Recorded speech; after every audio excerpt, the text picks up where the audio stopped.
Tutorial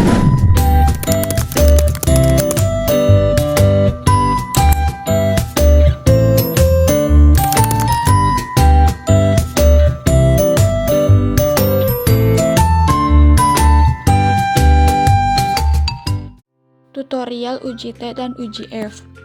Langkah pertama, masukkan data responden ke dalam Microsoft Excel.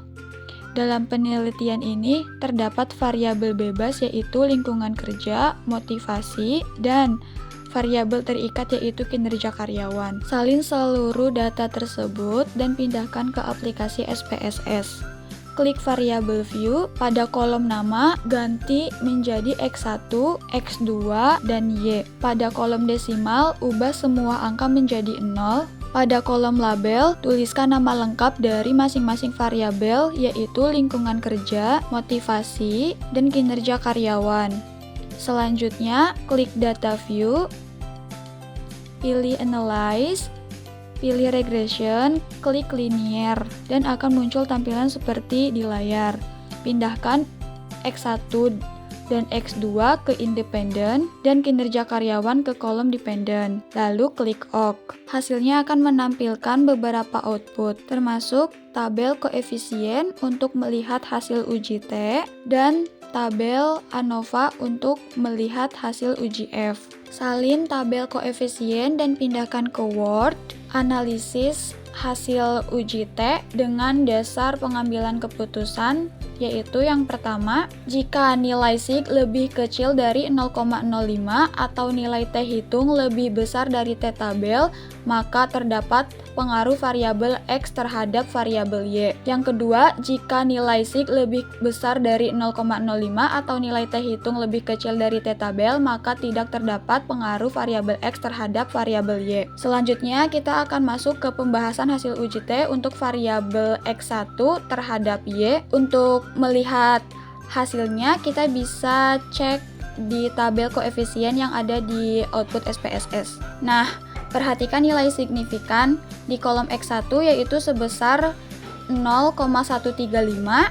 Karena nilai ini lebih besar dari 0,05, maka artinya tidak signifikan.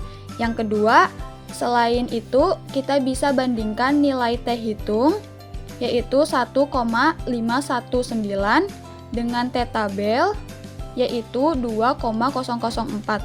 Karena T hitung lebih kecil dari T tabel, maka dapat disimpulkan bahwa tidak ada pengaruh yang signifikan. Untuk membandingkan T hitung, kita butuh T tabel. Di sini kita pakai rumus T alfa banding N minus K. Alfanya yaitu 0,05, N yaitu jumlah sampel 57, K-nya itu jumlah variabel 3, jadi 57 dikurang 3, 54. Jadinya T 0,05 banding 54.